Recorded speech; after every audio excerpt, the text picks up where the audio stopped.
بسم الله الرحمن الرحيم، وبه نستعين. اللهم صل وسلم وبارك على سيدنا محمد عليه افضل الصلاه والسلام.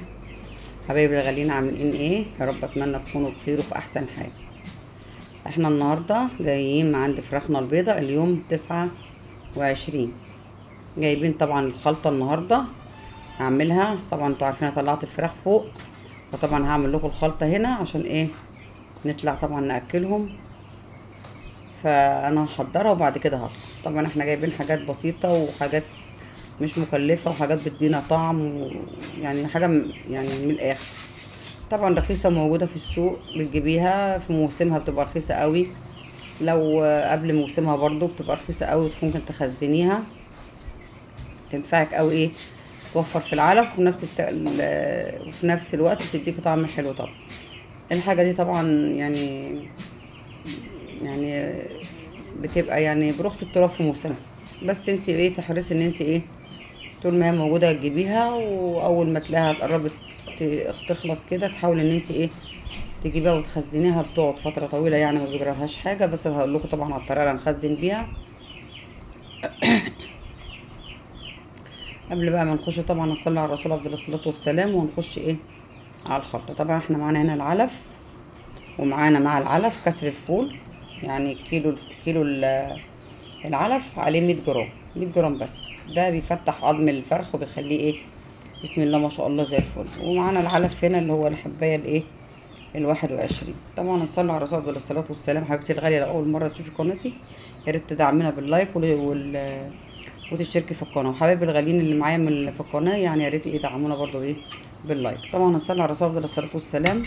وهنخش على الخلطه اهي اللي بنقول عليها، الحاجه اللي بنلاقيها في السوق رخيصه اهي يا جماعه. دي البطاطس اهي، بصوا. طبعا حاطين معلقه كمون، معلقه كزبره، دي جميله جدا. البطاطس اهي، بقول لكم البطاطس رفيعه يعني تجيبيها وتعيش معاكي.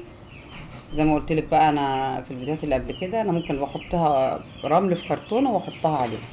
هنخلط بقى كله ده على بعضه كده وايه، وهندربه. طبعا الخلطه دي بندربها ونحطها. طبعا العلف يعني حبه البطاطس يجي كيلو والعلف يجي كيلو، النص بالنص، وحبه الفول. ندربها بقى واوريها لكم بعد ما اتدربت. طبعا انا دربت الخلطه اهي زي ما انتم شايفين. البطاطس مع سن الفول مع ايه؟ العلف. طبعا وجبه غذائيه جميله. طبعا كيلو العلف هتحط عليه كيلو بطاطس، هيكمل يعني، هيوفر معاكي. وتاني حاجه بقى ايه؟ هيخلي معاكي الطعم حاجه تانية يعني. بالامانه يعني التضريبه دي، ومش هي دي بس اللي احنا بنعملها، بنعمل خلطات تانية غيرها. الناس طبعا اللي متابعانا عارفه احنا بنعمل ايه. بصوا طبعا حبة البطاطس، لو كانت البطاطس بتبقى مثلا ملزقة ولا كده، انتي مع بتقلبيها كده في العلف هي بتشرب. بصوا اهي، ما بقاش فيها ريحة ايه؟ اي بلل ولا اي حاجة، لان العلف بيبقى ايه؟ بيمتص اي مية اي حاجة فيها. طبعا هي بتبقى مسلوقة يعني ايه؟ احنا مش بقى سالقينها قوي اهي. بصوا ناشفة يعني، مش يعني بصي يعني ايه؟ مش اهي، دوسي عليها كده اهي. مش بقى الطريقه اللي هي طريه، لا، ناشفه. يعني لما بتبشريها مش هتبقى تعجن يعني. ولو لزقت شويه بس انت بتحطيها في قلب حبه العلف وخلاص كده. انت بتدربيها بتبقى زي ما انت شايفاها كده. بنحطها بقى. طبعا انا مدربه الحاجه دي تحت، لان انتوا عارفين طلعت الحاجه فوق. وربنا يقويني الكام يوم اللي احنا الجايين دول على ان احنا ايه؟ نلتزم يعني، ونقدر نطلع وكده ايه وتشوفوا بقيه الدوره معانا ان شاء الله. بس طبعا حبيت برضو ان انا ايه؟ عشان حاجه بعملها تحت والعيال بياخدوها يطلعوها فوق، وانا ان شاء الله ربنا يقويني اطلع اكمل ايه؟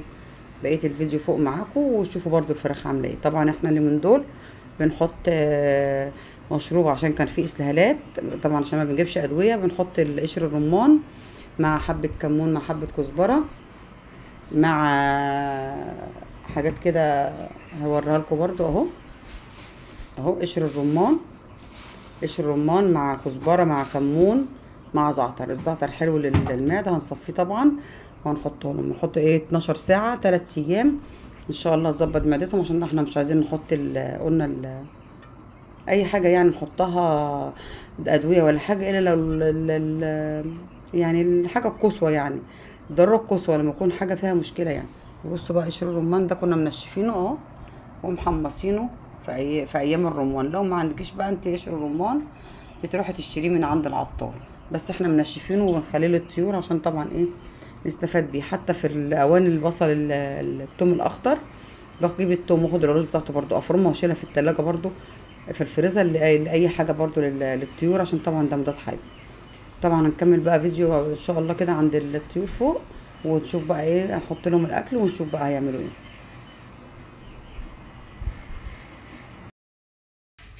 طبعا احنا عملنا الخلطه. طبعا ايه هنطلع ايه هنحطها لهم في العلافات.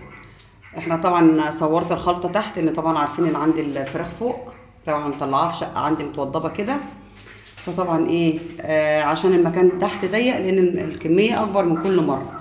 الناس طبعا اللي متابعاني عارفه. طبعا هنصلي على الرسول عليه افضل الصلاه والسلام. انا طبعا جايبه كام فرخه، بس فيهم كام فرخه صغيرين يعني ايه.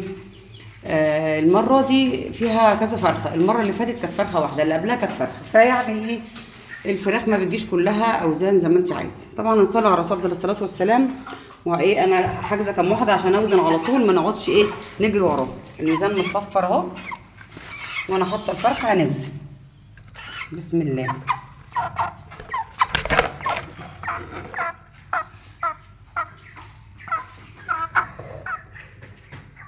عامله كيلو 900. حلو. هنشيل ونجيب واحده تاني. الميزان مصفر اهو. طبعا ايه على انتوا عارفين ان انا اوزن اهو.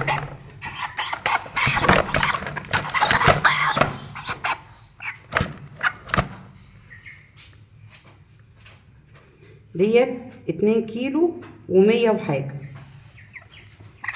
في صغير برضو، بس احنا بنوري برضو ايه الكبير والصغير.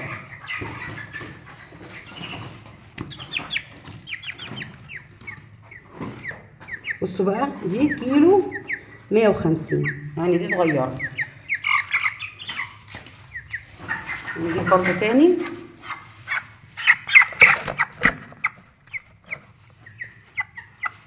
دي كيلو و385،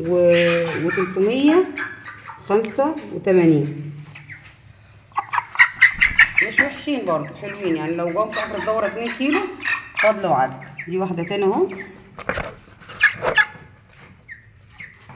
ديت كيلو و900.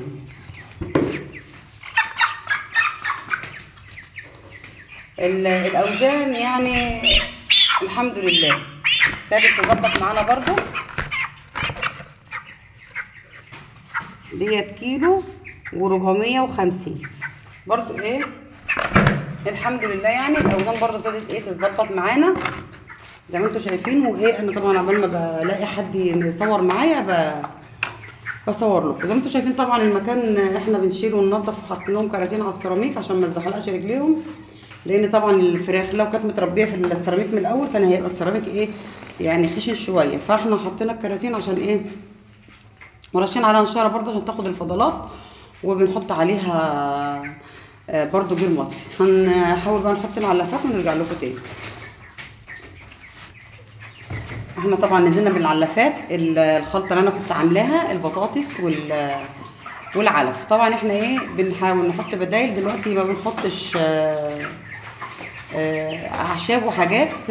بحط ايه كنت بحط لهم شيح لا كنت حاطه قشر رمان وكزبره وكمون، عشان كانت في حاسه في معدتهم كده تعبانه شويه. فانا طبعا عشان احط بدايل لازم تبقى المعده متظبطه. فالحمد لله يعني المعده ايه متظبطه. فكده ايه انت هتحطي البدايل ان شاء الله هياكلوا معاكي زي ما انت شايفه. بسم الله ما شاء الله الحمد لله يعني. الاوزان بقت جميله وحلوه يعني الحمد لله.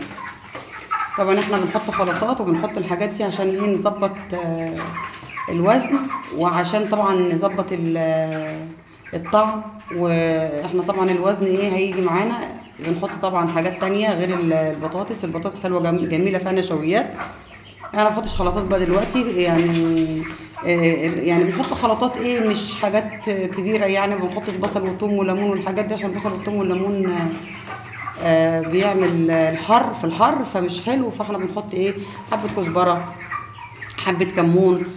حاطين اللي هي الميه عاملين لهم اللي هو قشر الرمان جميل جدا للاسهالات، وانا كنت شايفه فيه اسهالات كده، وشايفه كده زي اوكسيديا، حاجات بسيطه كده في بعض من فرخه. فطبعا انا مش هدي علاج دلوقتي لان انا خلاص قربت اذبح، فمش عايزه ان انا اسمم جسمهم بالعلاج، فانا هخليني بالايه، بالاعشاب البسيطه والحاجات البسيطه اللي ايه اللي تجيب معانا ان شاء الله وزن بامرك يا رب.